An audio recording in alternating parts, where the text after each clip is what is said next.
Hello दोस्तों। आप सभी का स्टडी विद कॉन्सेप्ट के इस एनसीईआरटी सीरीज में आपका स्वागत है। और इसके अंतर्गत हम पॉलिटी डिस्कशन कर रहे थे। और पॉलिटी काफी इंपॉर्टेंट पार्ट है, तो छठी से लेकर के 10वीं तक की जो पॉलिटी एनसीईआरटी की होती है उनसे आपका एक बेस तैयार होता है, थोड़ा सा समझ तैयार होती है। हालांकि इंपॉर्टेंट होती है, मैंने आपको बहुत सारे वीडियो में बताया था कि कितनी इंपॉर्टेंट है। इतनी इंपॉर्टेंट है कि मैं ये कहूंगा कोई ऐसे के टॉपिक भी डायरेक्ट वही से उठ के आए हैं इस बार 2023 की एग्जाम में, मेंस में। अगर आपने एनसीईआरटी पढ़ी है तो उसके बराबर अन्य रिसोर्सेज की तुलना नहीं कर सकता। बहुत इंपॉर्टेंट रिसोर्सेज है, ये बात आपको पक्का याद रखना है। उसी चीज को ध्यान में रखते हुए, उसी चीज को ध्यान में रखते हुए, लेकिन ध्यान में रखते हुए ये बात सही है कि 11वीं की और 12वीं की एनसीईआरटी ज्यादा इंपॉर्टेंट हो जाती है, क्योंकि उनका स्टैंडर्ड थोड़ा चेंज हो जाता है। उसी आधार पर अगर देखें तो भारत का संविधान, एक बात ध्यान रखना, कितना गजब चीजें इस टॉपिक में दी गई है। और ये आपके लिए बहुत इंपॉर्टेंट होगी, इसको बहुत अच्छे से नोट बनाएंगे। लेकिन मैं पहले एनसीईआरटी को इसमें पढ़ूंगा, इसमें चीजें एडिट करेंगे और उसी में से आपको कोशिश करने की नोट्स थोड़ा से लेने। देखो, अगर मैं बात करूं भारत का संविधान, सिद्धांत और व्यवहार, नाम ध्यान रखना। भारत संविधान की अगर हम बात करें, इसमें एक तो भारतीय संविधान है पूरा,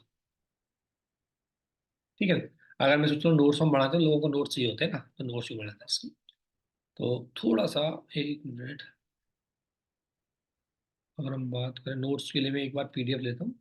तो ये जो सिद्धांत और व्यवहार है, अब देखो सिद्धांत व्यवहार का मतलब है कि जो थ्योरेटिकल पार्ट है वो, और एक प्रैक्टिकली जो व्यवहारिक रूप में चल रहा है वो, इन दोनों से यूपीएससी क्वेश्चन पूछे। और ध्यान रखना, यूपीएससी के क्वेश्चन व्यवहारिक जीवन से संबंधित ज्यादा होते हैं, इसलिए ये एनसीईआरटी आपके लिए बहुत ज्यादा इंपॉर्टेंट हो जाती है, ठीक है। तो अगर इसमें मैं बात करूं आपसे, तो सिंपल सी बात है इसमें। एनसीईआरटी नोट्स खोल लेता हूं मैं, ये नोट्स आपके हुए, बस जस्ट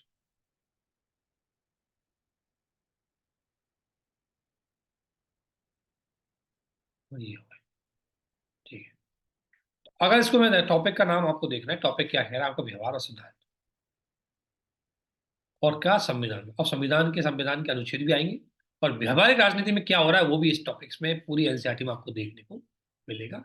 इसलिए ये एनसीईआरटी आपके लिए बहुत ही ज्यादा इंपॉर्टेंट हो जाती है, ये बात आपको ध्यान में रखनी है। टॉपिक क्या है आपका, भारतीय संविधान का व्यवहार एवं सिद्धांत।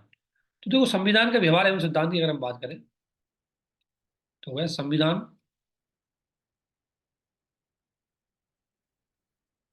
भारत का संविधान, सिंपल सी बात है, पहले तो भारत का संविधान लिखो। अब इस भारत संविधान से संबंधित जितने भी आप पढ़ते हो, जो आपके सिलेबस का पार्ट है, वो सब इस एनसीईआरटी के अंतर्गत आपको कवर किया गया है। इसलिए जीएस 2 के अंतर्गत सबसे ज्यादा इंपॉर्टेंट एनसीईआरटी रहेगी आपको ये एनसीईआरटी, भारत का संविधान। इसमें दोनों चीजें आपको देखने को मिलेगी, सिद्धांत और व्यवहार, यानी कि अनुच्छेद और कार्यप्रणाली, वो दोनों चीजें इसमें बताई गई है। और इस एनसीईआरटी की अगर मैं बात करूं, तो ये एनसीईआरटी आपको बहुत जगह काम आएगी।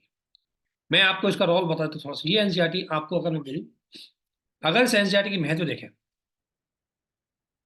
महत्व, अब किसी भी एनसीईआरटी का यदि आपको महत्व देखना है, किसी भी एनसीईआरटी का यदि आपको महत्व देखना है, तो उसकी इंडेक्स पे जाइए। सबसे पहले उसकी इंडेक्स, जिसे हम हिंदी में बोलते हैं अनुक्रमणिका, तो आप इसकी इंडेक्स खोलिए। मैं आपके सामने इसकी इंडेक्स खोलता हूँ, ये चीज आपको नहीं देखना है। एनसीईआरटी की यही तो खास बात होती है कि अलग अलग चीजें अच्छे से एक्सप्लेन करना है। और हमारी एनसीईआरटी को हम पढ़ाने का तरीका ये रखा है कि आपके साथ एनसीईआरटी खोल के बताते हैं, ताकि आप उस एनसीईआरटी से इन्वॉल्व हो जाइए। अदरवाइज क्या करना है, एक तरीका ये होता है कि आप, मैं इसके नोट्स बना के आपको शेयर कर दूं, उनको पढ़ाते जाओ, वो फायदा नहीं। वो तो आप कहीं से भी पढ़ सकते हो। आपको मैं एनसीईआरटी में इन्वॉल्व करना चाहता हूं। इन्वॉल्व करने का मतलब है कि आप एनसीईआरटी को भी समझें, तो थोड़ी बहुत चीजें आप खुद भी निकाल सकें उसको, और आप उसके रेफरेंस को समझें कि चीजें कहाँ से हम पढ़ रहे हैं और किस तरीके से एनसीईआरटी ने इनको प्रेजेंट किया है। एनसीईआरटी में से मैं आपको प्रेजेंटेशन का तरीका, ऐसे का तरीका, आंसर राइटिंग का तरीका, और किस किस तरीके से, किस किस तरीके से चीजें आपके समक्ष, मतलब आपको पढ़नी होती है, कैसे डायग्राम यूज करने हैं, सारी चीजें एनसीईआरटी बताती है। तो वो सारी चीजें हम डिस्कशन करेंगे। देखो, ये तो हमेशा आपको पता होना चाहिए। इसी एनसीईआरटी से पहले मैं ये चीज आपको जरूर बताऊंगा, ये जरूर पढ़नी है आपको। ये यूपीएससी का क्वेश्चन बन जाता है। ये हमारे संविधान की उद्देशिका है। और उद्देशिका की अगर हम बात करें तो आपको सभी किताबों में आती है, लेकिन आपको ध्यान रखना, हमारे संविधान की ये बात लिखी हुई है, संपूर्ण प्रभुत्व संपन्न समाजवादी पंथ निरपेक्ष लोकतंत्र गणराज्य। ये तो शासन प्रणाली भारत की, ये क्या बताती है? शासन प्रणाली को बताती है। भारत की शासन प्रणाली ऐसी है। इसमें एक और ये दो शब्द है, और एक शब्द है आपका ये तीन शब्द है जो मैंने आपको अंडरलाइन किए। इनको 42वें संविधान संशोधन में जोड़ा गया था, मूल संविधान में नहीं थी ये प्रस्ताव। इसके अलावा ये न्याय कौन कौन से देती है, पूछा जाता है कई बार यूपीएससी। तो आर्थिक, सामाजिक और राजनीतिक, तीन प्रकार का न्याय। और स्वतंत्रता, पांच प्रकार की स्वतंत्रता: विचार, अभिव्यक्ति, विश्वास, धर्म और उपासना, इनकी स्वतंत्रता देती है। यूपीएससी पूछे क्वेश्चन। और समता, दो प्रकार की समता: प्रतिष्ठा और अवसर की। तो दो समानता, पांच स्वतंत्रता और तीन न्याय, ये आपकी प्रस्तावना में है। और इन सबको प्राप्त करने के लिए व्यक्ति की गरिमा, ध्यान रखना, व्यक्ति की गरिमा जो आपके आर्टिकल 21 में है, वो भारतीय संविधान की प्रस्तावना में है। और एकता, अखंडता और बंधुता, इस बंधुता को सुनिश्चित करने के लिए। और ये है इसकी तिथि 26 नवंबर 1949, क्योंकि 26 नवंबर को इस संविधान को हमने स्वीकार किया था।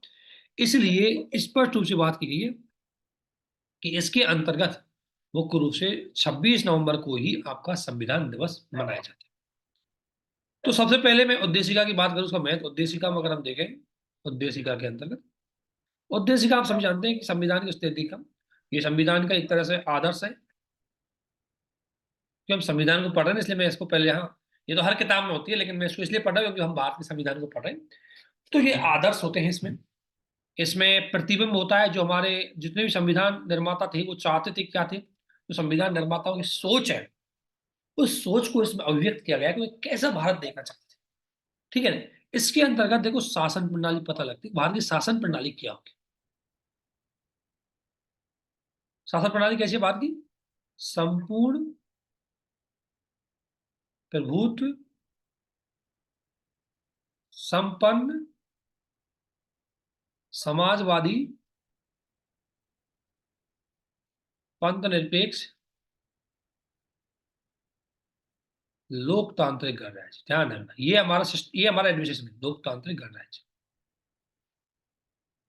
लोकतांत्रिक गणराज्य। और ध्यान रखना, संविधान के जितने भी प्रोविजन है वो इन्हीं चीजों पे होंगे, इन्हीं चीजों पे आप देख सकते हो।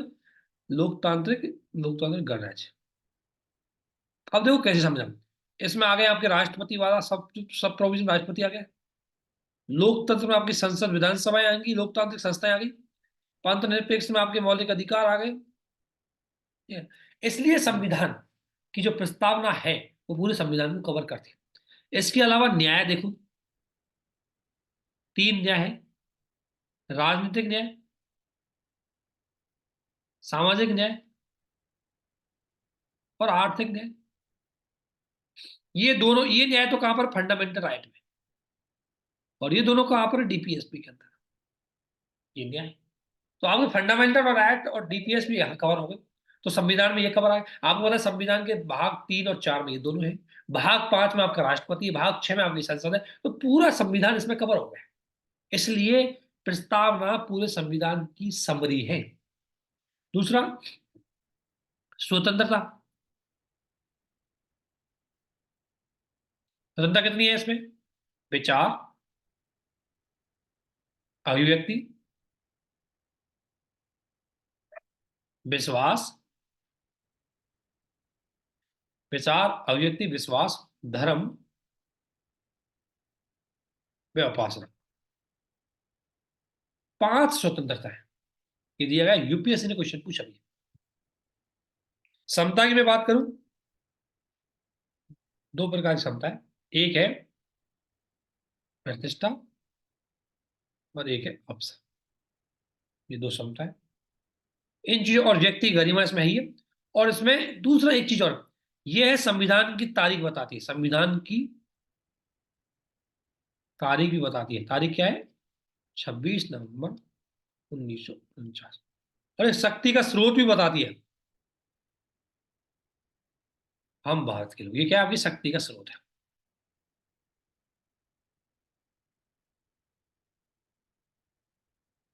और इस प्रस्तावना के अंतर्गत 42वें संविधान संशोधन हुआ एक बार, जिसमें देखा गया 42वें संविधान संशोधन के द्वारा मुख्य रूप से जो 31/1/1977 से इंप्लीमेंट हुआ, इसमें प्रभुत्व संपन्न लोकतांत्रिक गणराज्य के स्थान को प्रतिबंधित कर, प्रतिस्थापित कर दिया। किससे? समाजवादी व पंथ निरपेक्षता से। ये शख्स जुड़े, और एक इसमें जोड़ा गया, कौन सा, ये लिखा हुआ है अखंडता। इसमें राष्ट्रीय एकता, अखंडता, अखंडता शब्द और जोड़ा गया।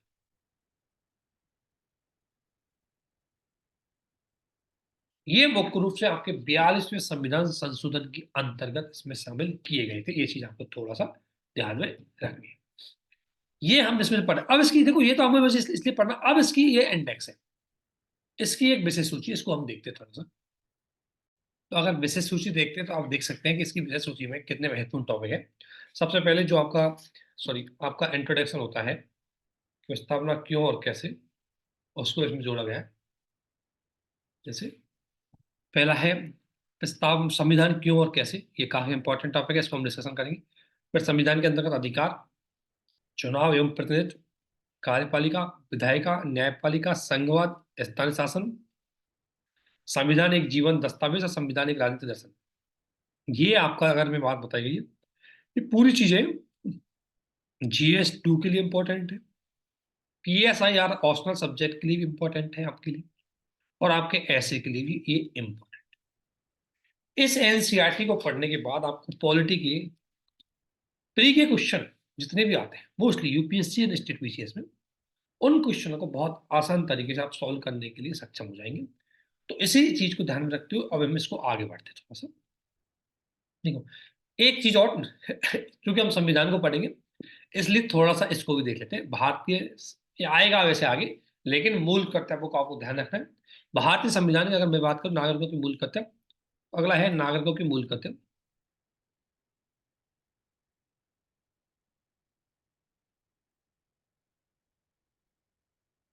अगर, तो नागरिकों के मूल कर्तव्य की अगर मैं बात करूं तो भारत संविधान के भाग 4A में है, जिसे बोलते हैं 4 के। इनको 42वें संविधान संशोधन 1976 में इनको जोड़ा गया था। ठीक है। और जोड़ा गया तो 10 थे ये, 10 थे। 11वां आपको जोड़ा गया था 86वें संविधान संशोधन,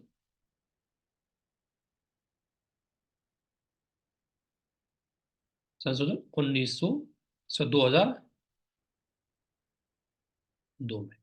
यार ये वाला बाद में जोड़ा गया था, ये वाला। ठीक है ना। ये 2002 में 86वें संविधान संशोधन के अंतर्गत जोड़ा गया था।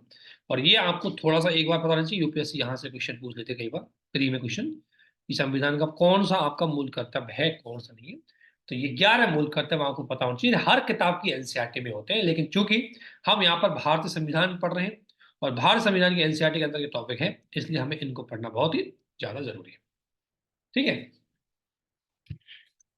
अगर आगे हम इसमें बताएं, बात करें आगे, तो आगे थोड़ा सा बढ़ने पहला टॉपिक पाते हैं।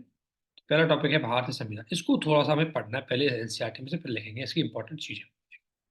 सबसे पहले आता है भारतीय संविधान। देखो, इसमें हमें क्या क्या चीजें देखनी है, बहुत इंपॉर्टेंट। एनसीईआरटी की सबसे खास बात है कि वो पढ़ने का तरीका कैसे होना चाहिए। देखो, आपको अभी देखो एनसीईआरटी, अगर आप कोई नोट्स में से पढ़ोगे तो उसमें से उतनी चीज नहीं निकाल पाओगे जितनी यहाँ एनसीईआरटी में से आपको डायरेक्ट पढ़ के निकाल सकते हो। तो वो चीज आपको निकाल, देखो, यह प्रस्ताव, अगर इस किताब की बात की गई तो इसमें बोला गया कि यह संविधान की कार्य प्रणाली पर लिखी गई कि संविधान एक व्यवहारिक रूप से कैसे प्रयोग में हो रहा है। और यूपीएससी आपसे व्यवहारिक जीवन के क्वेश्चन पूछती है, व्यवहारिक रूप से संविधान के क्वेश्चन पूछेगी। वो कभी ऐसे नहीं पूछेगी संघीय ढांचा क्या होता है, मेन सा क्वेश्चन ऐसे नहीं आएगा। वो संघीय ढांचे का पूछेगा कि वर्तमान में राज्य और केंद्र के जो संबंध हो कैसे बनता है। ये व्यवहारिक हो गया। जैसे हम अब देखते हैं ऐसे कि भाई भारत में संसदीय शासन प्रणाली, लेकिन वर्तमान में प्रधानमंत्री बहुत शक्तिशाली है।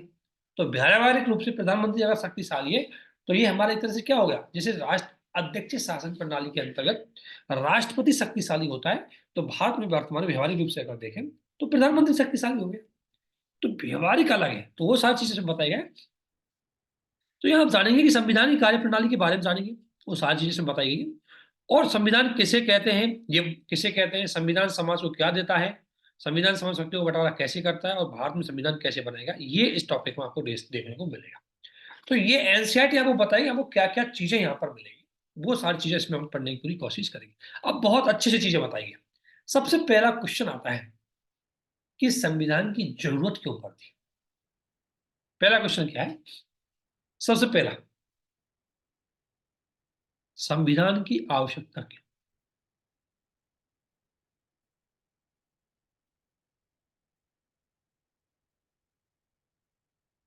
अगर मैं बात करूं संविधान की जरूरत क्यों पड़ी थी, सिंपल, ये इसमें से एक्सप्लेन करता है।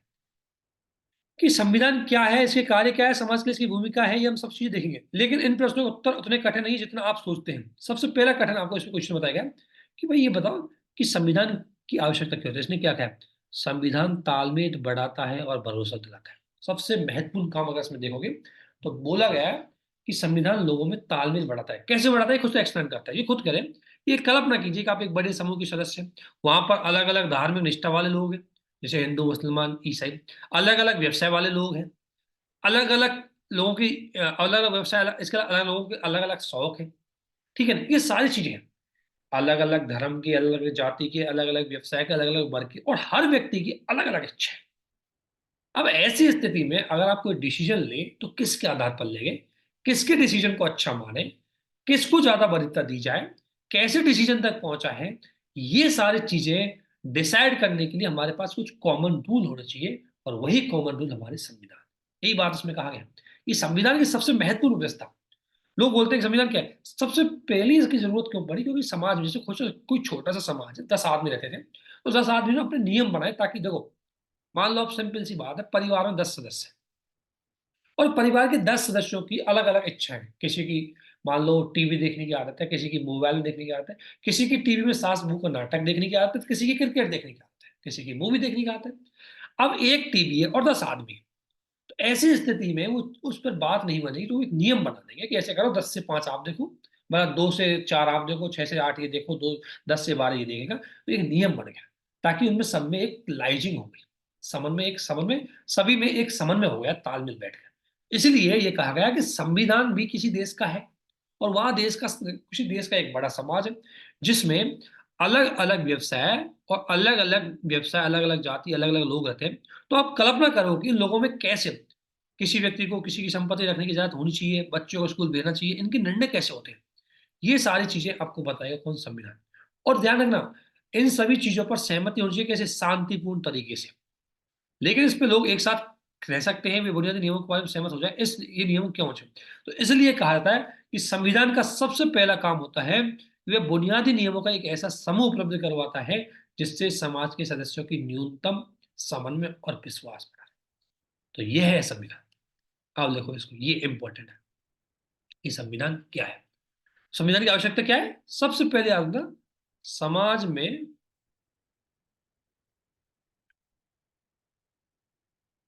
विश्वास व तालमेल बढ़ाता है। समाज में विश्वास व तालमेल बढ़ाता है, कैसे बढ़ाता है? सिंपल सा, कि मुख्य रूप से कैसे बढ़ाता है, तो ये देखा हुआ है कि बुनियादी नियमों का, ऐसे इसकी परिभाषा भी दे सकते हो आप, बुनियादी नियमों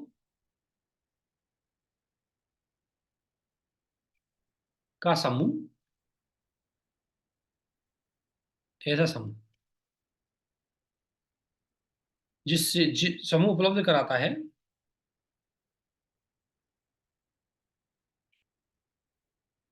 जिससे समाज के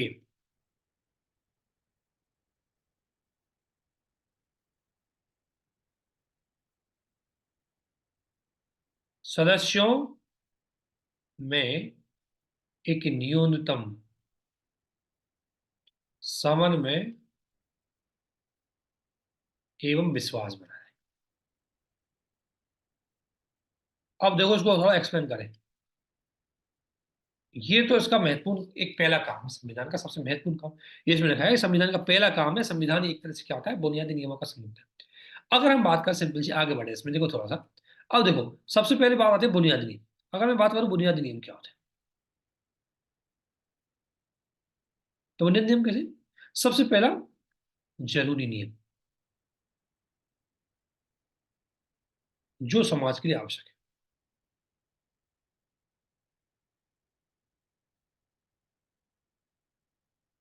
और दूसरा, सहमति से बने हो।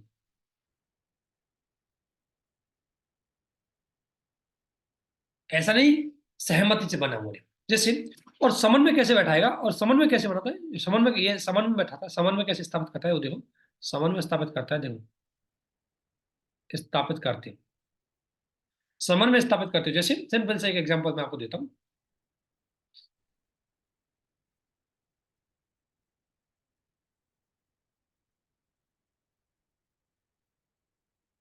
अब समन्वय स्थापित कैसे कर रहे हैं वो देखो, सिंपल सा।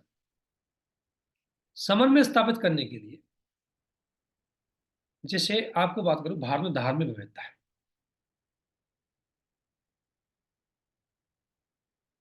धार्मिक विविधता, अब धार्मिक विविधता में समन्वय स्थापित करने के लिए हमने क्या अपनाया? धर्मनिरपेक्षता। वह धार्मिक स्वतंत्रता दी। धार्मिक स्वतंत्रता का अधिकार दिया। इसका उदाहरण आपको देख सकते हो, अनुच्छेद 25 से 28। इस तरीके, ये एक एग्जाम्पल अगर आपसे पूछे, मैं इसको एक क्वेश्चन भी बना दूं, मैं इसको एक क्वेश्चन भी बनाएंगे मेंस के लिए आपका, और ये बनता है क्वेश्चन, घूम के जरूर अलग तरीके से आएगा, लेकिन क्वेश्चन की ट्रेंड, क्वेश्चन का कंटेंट यही रहेगा कि संविधान का सबसे महत्वपूर्ण काम है, इसमें पूरा बात बताया गया है कि सबसे पहले ये अच्छी चीजें कहता है, ये खुद कह रहा है, देखो इसमें, इसको पढ़ो। ये मालूम नहीं, उसे मालूम नहीं होगा कि समाज के सदस्य एक दूसरे के साथ कैसे बर्ताव करेंगे, किस तरह की चीजों का अधिकार करेंगे। किसी भी समाज को साझा रूप से घोषित कुछ बुनियादी नियमों की आवश्यकता होती है, जिससे समाज के सभी समाज के सदस्यों को ये पता होना चाहिए कि ये नियम है और इन्हीं के आधार पर हमें काम करना है, इन नियमों का हमें पालन करना है, इन्हीं के आधार पर चलना है, और इन नियमों का यदि हम पालन नहीं करेंगे तो हमें दंड मिलना चाहिए। ये पूरा सिस्टम है। तो पहले समाज के नियम आए जिस पर उनकी सहमति थी, और वो सहमति क्यों थी? क्योंकि वो सभी के लिए जरूरी थे, क्योंकि वो बेसिक नियम थे जिससे कि समाज का संचालन हो सके। ये चीजें इसमें थी। तो ये संविधान का पहला काम है, पहला। तो वो इसमें ये बात बताइए कि संविधान किस तरीके से, उसमें क्या गजब चीजें बोली है कि एक आपको किसी को भी अगर समझ नहीं है, डायरेक्ट समझ सकता है कि देखो अलग अलग समाज, अलग अलग समूह, देखो अलग अलग समाज, अलग अलग समूह, अलग अलग व्यवसाय, अलग अलग लोग, अलग अलग आयु के लोग, अब उनमें सहमति कैसे बनेगी, कैसे संचालित करेंगे, इनके लिए सबसे ज्यादा जरूरी है बुनियादी नियम। क्या? बुनियादी नियम। और बुनियादी नियम यानी ऐसे नियम जो समाज के लिए जरूरी हो, जो जिससे समाज की सहमति बन रही हो, जिससे समाज का संचालन होता हो। ऐसा ही हमारा संविधान है, उन्हीं नियमों का समूह हमारा संविधान। तो हमारे बुनियादी नियम क्या है जो प्रस्तावना में दिए गए? क्या नियम है? भारत संविधान के बुनियादी नियम क्या है? ये बुनियादी नियम भारत संविधान की है, जो आपको यहाँ पर दिए गए। ये बुनियादी नियम हमारे संविधान के। इसलिए किसी भी देश को इस संविधान, इसमें अंतर्गत भारत संविधान नहीं, सारे संविधानों की सबसे खास विशेषता है कि संविधान का पहला नियम होता है कि ऐसा नियम उपलब्ध करवाता है जिससे समाज के बीच में सहमति बढ़ है। अब मैं यहीं पर आपको एक मेंस का क्वेश्चन दे देता हूं, उसको देखिए, मेंस का क्वेश्चन बना दें, जिसका क्वेश्चन कहीं पर भी बन सकता है। और ये क्वेश्चन मैं आपको पी वाई को भाई ला करके दूंगा, पहले आप इसको लिखिए। क्वेश्चन आपका सिंपल सा है। भारतीय संविधान समाज में समन्वय और विश्वास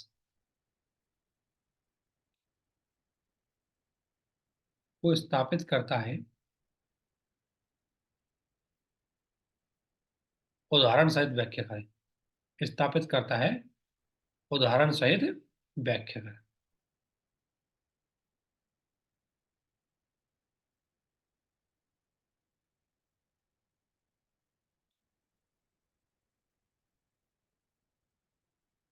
उदाहरण सहित व्याख्या करें। भारतीय संविधान समाज में समन्वय और विश्वास को स्थापित करता है।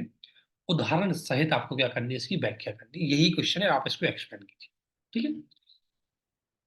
दूसरा काम संविधान की इसमें बात की, तो आपने नियम बना दिए, आपने नियम तो बना दिए, संविधान ने कुछ नियम तो बना दिए कि ये समाज के नियम है, नियम तो बना दिए जिसके आधार पर राज्य का निर्माण हुआ। लेकिन नियम ये, लेकिन ये बुनियादी नियम क्या है? ऐसी कौन सी बात है जो बुनियादी नियम बना देती है?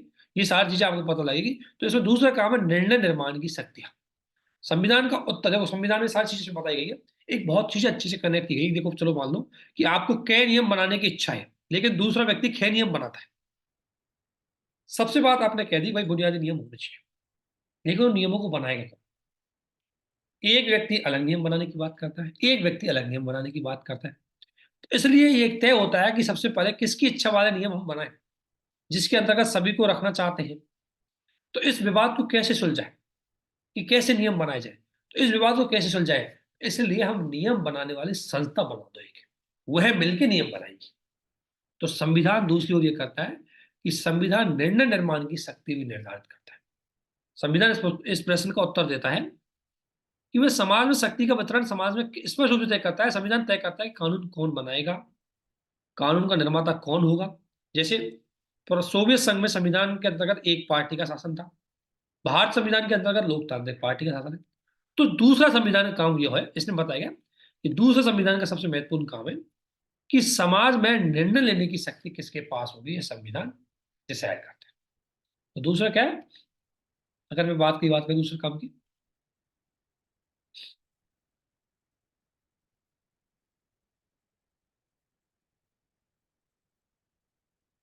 इसलिए एनसीईआरटी बहुत इंपॉर्टेंट है।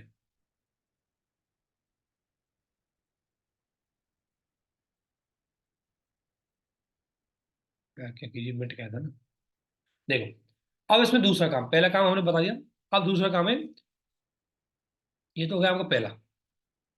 अब दूसरा देखो, दूसरा इंपॉर्टेंट ये आपको ध्यान रखना है, दूसरा क्या कह रहा है, दूसरा क्या है, समाज में निर्णय लेने की शक्ति,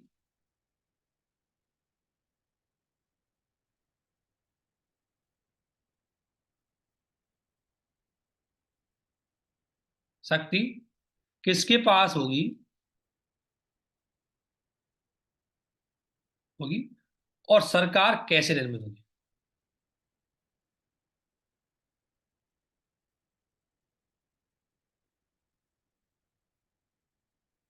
सरकार कैसे निर्मित होगी। अब देखो एक चीज समझो,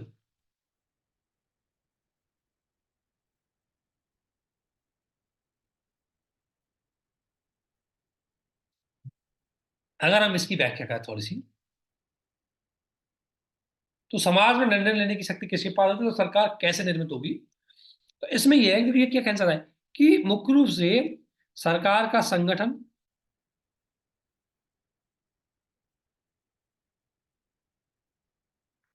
शक्ति का स्रोत, ये संविधान बताएगा कि शक्ति का स्रोत क्या है और सरकार का संगठन क्या है और शासन प्रक्रिया कैसे होगी। जैसे भारतीय संविधान से, अगर ये सारी चीजें हम भारतीय संविधान से कंपेयर करें, अगर इसको हम भारतीय संविधान से देखें, भारतीय संविधान के संदर्भ में अगर हम देखें, तो देखो शक्ति का स्रोत कौन है, अभी हमने पढ़ा था, जनता। शासन प्रणाली कौन है, लोकतांत्रिक गणराज्य। ये लिखा गया है, जो प्रस्ताव हमने देखा है। तो संविधान बताएगा कि भारत में शासन प्रणाली कैसे होगी, उसका संचालन कैसे होगा, शासन प्रणाली की प्रक्रिया कैसे होगी, ये काम संविधान का है। तो संविधान का पहला काम है नियम बनाना, दूसरा काम है नियम बनाने की शक्ति देना, और तीसरा काम है जिसको शक्ति दी गई है उसको शक्तियों को सीमित करना, ताकि वो इनका मिसयूज ना कर सके। अब ये कहा गया, देखो क्या स्टोरी से समझाते हैं। ये कहा गया कि मान लीजिए कि तय होगा कि निर्णय लेने का कौन करेगा, मान लिया हमने बता दिया निर्णय लेने का काम ये करेगा, किंतु उस सत्ता में कानून बनाया तब आपको पता लगेगा कि कानून पूर्णतः अनुचित है। अगर मान लें, अब इसमें कहा गया है कि सिंपल सी स्टोरी क्या बताई गई, देखो एनसीईआरटी की खास बात है। एनसीईआरटी कह रही है, ये कह रहा है कि नहीं, मान लो आपने लोगों को निर्णय बनाने की शक्ति तो दे दी, लेकिन अगर बताया कि वो निर्णय, वो किसी ने कानून बनाया या निर्णय लिया, वो सही है या गलत है, और अगर गलत है तो उसको सीमित कैसे करोगे, इसकी बात की गई। मान लो आपने ये कहा गया कि मान लो धर्म का मान लो उदाहरण उसने कहा, उसने अपने आप को धर्म का पालन करने से रोक दिया, या उसका निर्णय लिया कि किसी खास किस्म के रंगों के साथ वस्त्र नहीं पहन सकते, गीत नहीं गा सकते, किसी धर्म के साथ सेवा नहीं कर सकते, सारी चीजें करें। सरकार किसी भी को भी गिरफ्तारी कर सकती है, किसी खास रंग के व्यक्ति के साथ पानी भरने की इजाजत नहीं दे सकती। स्वाभाविक रूप से कानून अनुचित और अन्यायपूर्ण है। ठीक है, इसमें कहा गया कि चलो पहला काम आपने किया कि चलो ठीक है, आपने नियम बना दिया, दूसरा नियम बनाने की शक्ति भी दे दी। लेकिन जिसको शक्ति दी है उसने यदि नियम बनाया कि कोई नियम मान लो अनुचित है, उसको कैसे रोकोगे। अगर मान लो सत्ता आ गई, शी जिनपिंग मान लो आपके राष्ट्रपति है, और शी जिनपिंग वाला ने बना दिया राष्ट्रपति कि कोई भी बौद्ध धर्म की पूजा नहीं करेगा। अब आपका मन हो रहा है कि मैं बौद्ध धर्म को मानूंगा, लेकिन शी जिनपिंग मानने नहीं देगा, ऐसा कानून निकाल दिया। किम जोन ने कानून निकाल दिया, रशिया ने कानून निकाल दिया, भारत में कोई कानून निकल गया और ऐसा कानून बना दिया, क्योंकि सत्ता तो हमने दे दी उसको कि भाई हमारे वर्तमान संसद के लोग कानून बनाएंगे, लेकिन संसद ने ऐसा कानून बना दिया जो हमारे ही विरुद्ध हो जाए, हमारे लिए अनुचित है। संसद ने कोई कानून बना दिया कि आप सरकार के विरुद्ध नहीं बोल सकते, संसद ने कानून बना दिया कि सरकार के विरुद्ध बोलने वालों को गिरफ्तार किया जाएगा। तो ऐसी स्थिति में अगर हम बात करें, तो ऐसी स्थिति की अगर मैं बात करूं, सिंपल सी बात ये है कि ऐसी स्थिति में आपको क्या करना होगा। इसलिए ऐसी स्थिति में सरकार की शक्तियों को सीमित रखना है, ताकि सरकार को जो शक्ति दी गई है कानून बनाने की, जो हमने सरकार बनाई है, उसका वो दुरुपयोग नहीं कर सके। यही यूपीएससी ने एक बार क्वेश्चन पूछा था, ध्यान रखना। तो तीसरा काम सरकार, संविधान का तीसरा काम अगर मैं बात करूं, तीसरा काम देखो, तीसरा काम सरकार की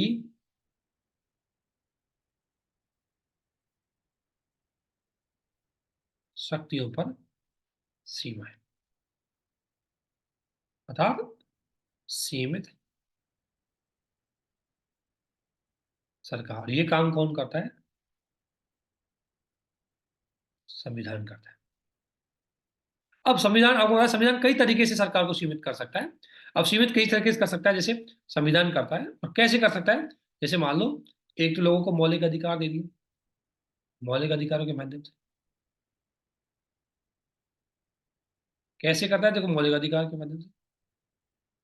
दूसरा, देखो लोगों को मौलिक अधिकार देते हैं। अब मौलिक अधिकार है कि आप मनमाने रूप से किसी व्यक्ति को गिरफ्तार नहीं कर सकते, तो सरकार ऐसा कोई कानून नहीं बनाई जिससे किसी व्यक्ति को मनमाने रूप से गिरफ्तार कर ले।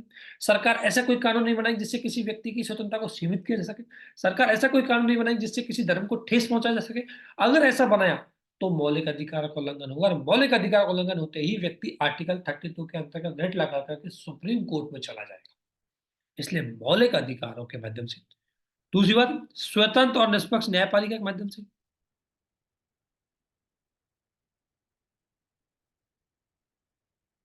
अगर सरकार मान दुरुपयोग करे तो न्यायपालिका उसको रोक ले। इसके लिए न्यायिक पुनर्लोकन हो गया।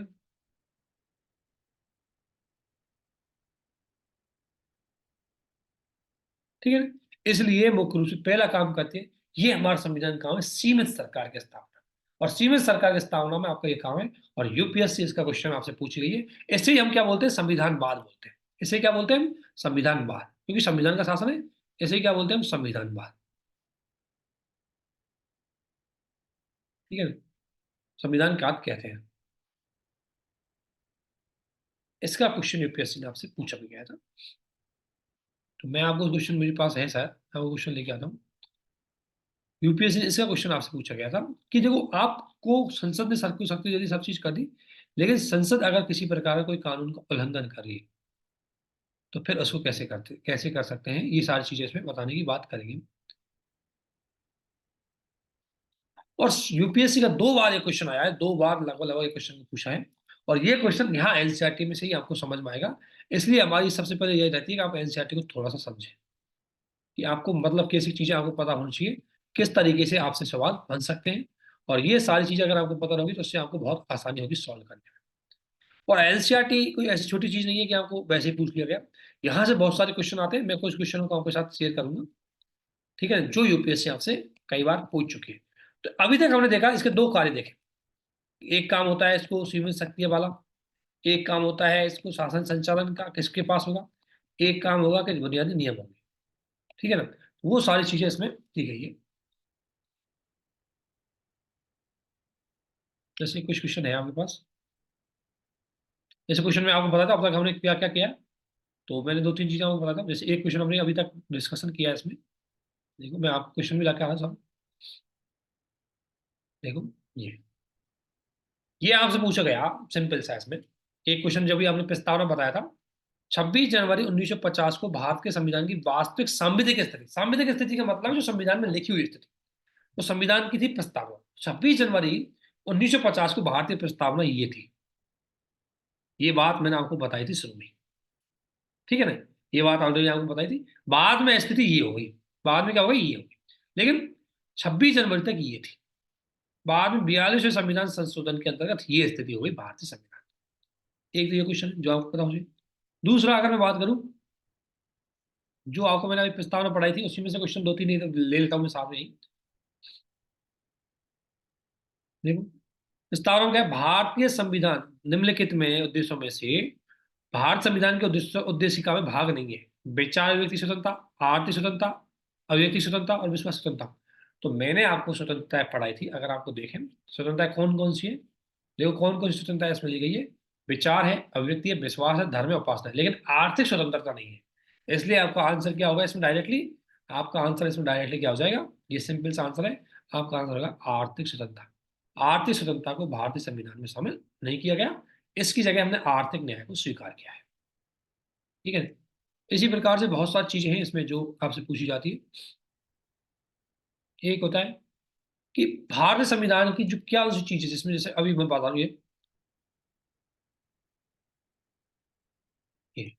कि भारतीय संविधान निर्माताओं का मत किसमें प्रतिबिंब होता है। तो मैंने क्या बताया आपको कि इस प्रस्तावना संविधान निर्माताओं का मत भी प्रस्तुत करती है, और प्रस्तावना मतलब है उद्देशिका। तो ये क्वेश्चन भी आपके उद्देशिका से आया है। तो ऐसे देखो, ऐसे कोई चीज इंपॉर्टेंट नहीं, एनसीईआरटी आपको स्टार्टिंग से इंपॉर्टेंट है, इसकी उद्देशिका इंपॉर्टेंट है, इसके मौलिक कर्तव्य इंपॉर्टेंट है। ठीक है, और ये जो कार्य चल रहा है ये भी इसके लिए इंपॉर्टेंट, ये भी इंपॉर्टेंट कार्य है जो आपको ध्यान में रखना चाहिए। ठीक है, वो हम और डिस्कशन आगे अच्छे से इसको कर लेंगे।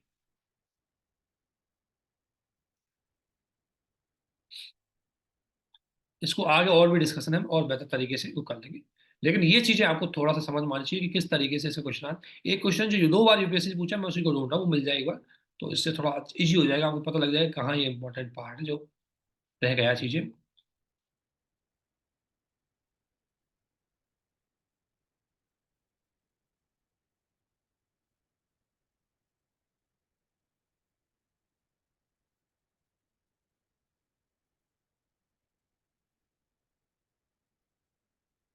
चलो उसको मैं आगे देखता हूँ, क्वेश्चन मिल नहीं था, अभी मैंने क्रॉप तो किया था, बट ठीक है। तो एक तो संविधान प्रस्तावना की किसका काम है? ये सरकार की शक्तियों को क्या करता है? सीमित करता है, ताकि सरकार इनका दुरुपयोग नहीं कर सकती।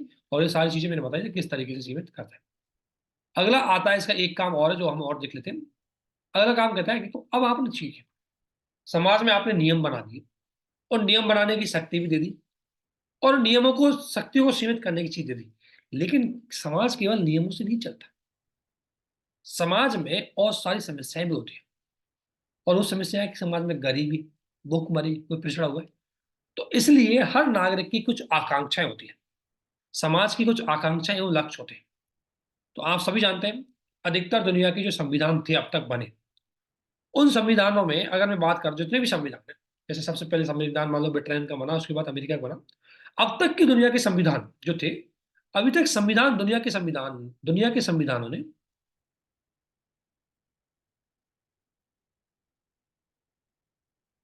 दुनिया के संविधानों ने केवल 2 चीजें बताई, 2 चीजों में ज्यादा फोकस किया: शासन संचालन, नियम तथा सीमित सरकार। ये चीज तो आपको अमेरिका के संविधान में मिलेगी, ये चीज आपको ब्रिटेन के संविधान में मिलेगी, लेकिन एक चीज ऐसी है जो उनमें नहीं मिलेगी, और वो है जनता की आकांक्षा।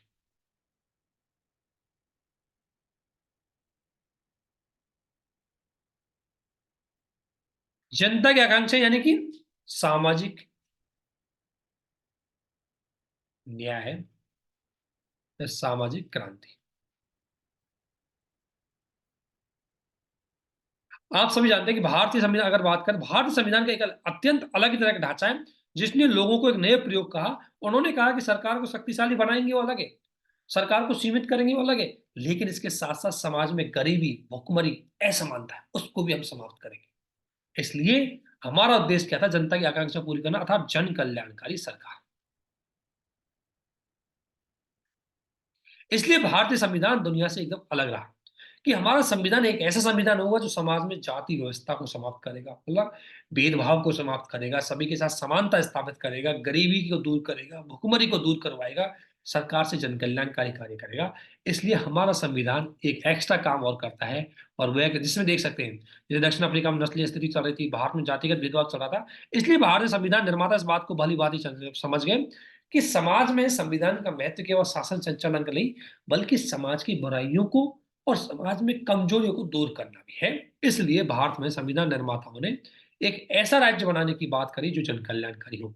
इसलिए सबसे महत्वपूर्ण है कि संविधान का सबसे खास विशेषता है कि संविधान का चौथा कार्य अगर मैं बात करूं तो चौथा कार्य क्या है कि संविधान एक ऐसी वह सरकार को यह क्षमता प्रदान करेगा कि जिससे कि वो जनता की आकांक्षाओं को पूरा कर सके। तो सरकार को जनता की आकांक्षाएं पूरा करने की शक्ति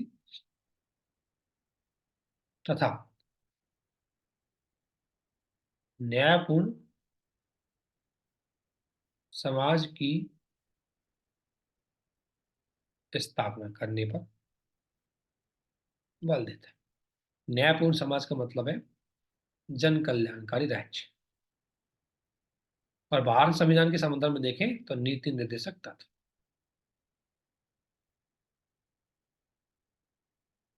तत्व और फंडामेंटल राइट और मौलिक अधिकार।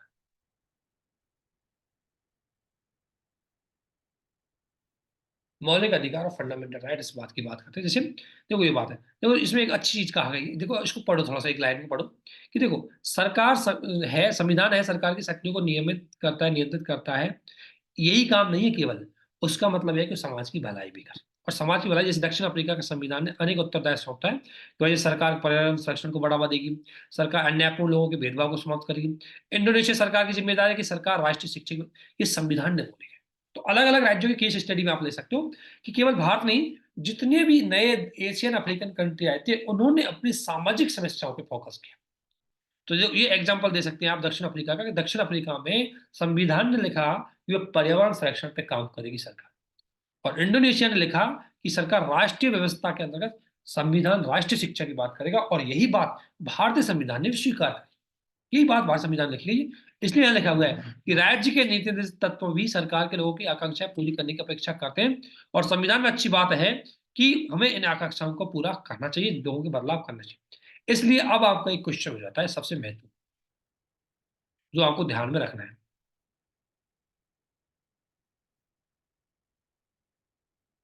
कि भारतीय संविधान, सब एक क्वेश्चन हो जाता है मेंस का, वो लिखते हैं भारतीय संविधान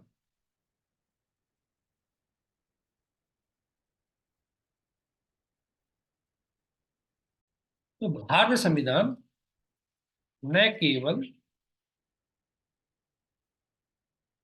शासन संचालन का माध्यम है,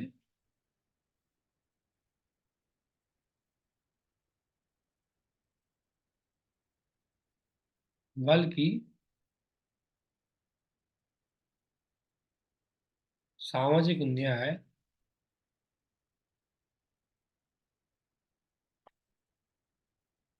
क्रांति का भी द्योतक है। देखो अब ये चीज, ये क्वेश्चन का आंसर दे सकते हो। भारत संविधान में क्रांति मतलब परिवर्तन।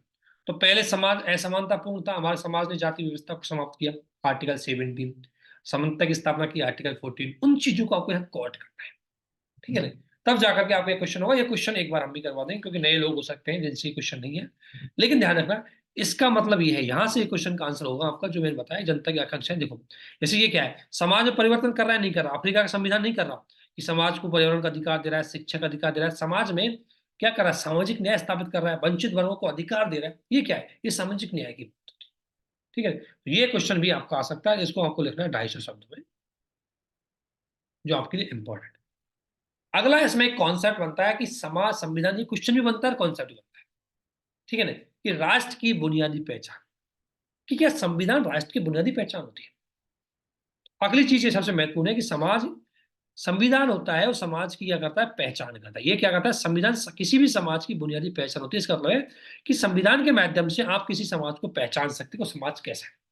जैसे भारतीय समाज अगर धर्मनिरपेक्ष है संविधान, तो आप जान सकते हैं कि भारतीय समाज में मुख्य रूप से धर्मों का सम्मान किया जाता है, सभी धर्मों के साथ समान व्यवहार किया जाता है। तो ये कहता है कि ये इसमें सबसे बड़ी बात ये कही, इस सामूहिक पहचान को बनाए रखने के लिए हमें बुनियादी नियमों पर सहमत हुए।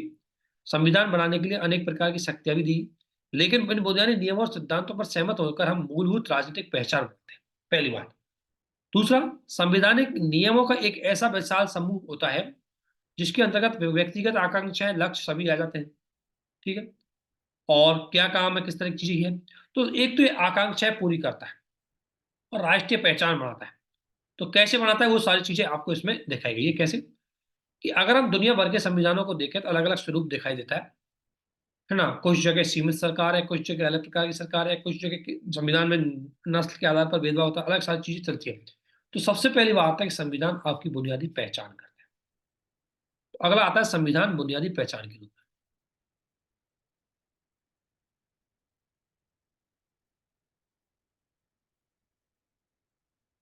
पहचान, अब आपको इसमें ध्यान रखना है कैसे। पहला पहला संविधान कैसे करता है, एक तो समान नियमों की अभिव्यक्ति करता है।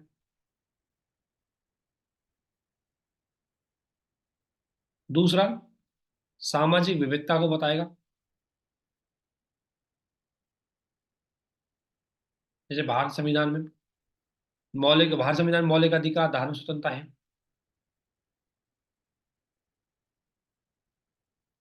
राष्ट्रीय एकता को बताएगा,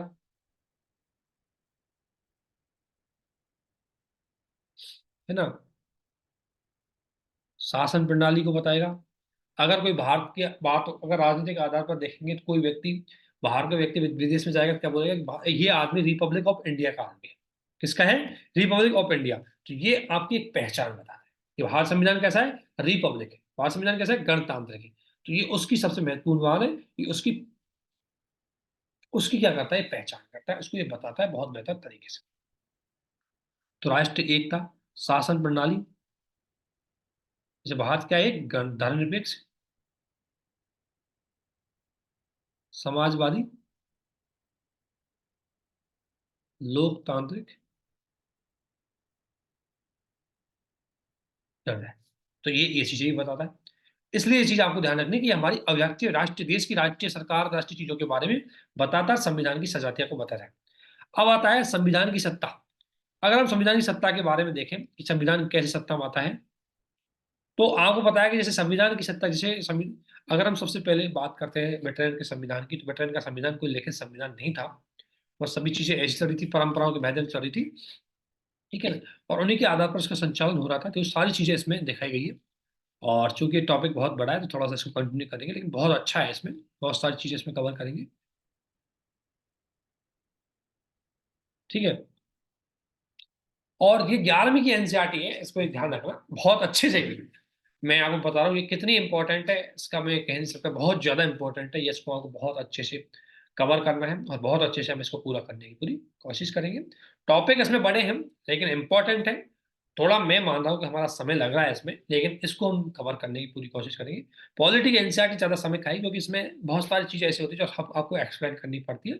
अदरवाइज जैसे और चीजें आएंगी, तो हमारा टारगेट है समझाने के हिसाब से और वो चीजें आपके साथ हाईलाइट करके शेयर करने के लिए जो मैं, ठीक है।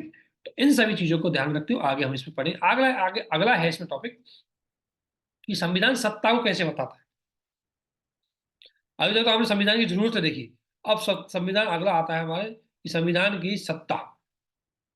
संविधान क्या है, ये सत्ता। तो हमारा संविधान द्वारा किए गए कुछ कार्यों की रूपरेखा इसमें तैयार की गई है। कि जैसे अगर कहा गया कि जैसे अगर इन कार्यों को स्पष्ट करते क्यों अधिकतर समाजों में कार्य लगे, संविधान क्या है, कैसे प्रभावित किया जाता है और कैसे संविधान को न्यायपूर्ण बनाया जाता है, ये सारी चीजें इसमें हो रही है। तो थोड़ा सा इसको भी हम देखते हैं। इसमें सबसे बड़ी बात है, अगला दिया है इसने कि भाई संविधान की सत्ता की बात होती है, तो इसमें ये कह रहा है कि देखो संविधान तो सारे देशों में बने, हर देश में संविधान बनता है, लेकिन सबसे इंपॉर्टेंट चीज है कि संविधान व्यवहारिक रूप में कैसे आए। बहुत सारे देशों ने बनाया, बहुत सारे देशों में असफल ही रहा। जिसकी इन्होंने स्टडी भी, कुछ केस स्टडी भी लिए, जैसे नेपाल के संविधान की बात की, नेपाल कितनी बार संविधान बन चुके हैं, लेकिन वही भारत का संविधान सबसे शक्तिशाली रहा, बहुत इफेक्टिव रहा। वो आप इसको डिस्कशन करेंगे। तो इस क्लास में हम थोड़ा इतना ही रखते हैं, अगली क्लास में थोड़ा और डिटेल से लेंगे। बहुत इंपॉर्टेंट चीजें थी। जो क्वेश्चन आपको दिए गए प्लीज लिखिए, कुछ लोगों के क्वेश्चन हमारे पास शेयर किए, उनको हम थोड़ा सा चेक करके दोबारा फीडबैक उसमें देकर के उसको शेयर कर देंगे। तो आप सभी को हमारे साथ यहाँ तक बने रहने के लिए बहुत बहुत धन्यवाद। Thank you.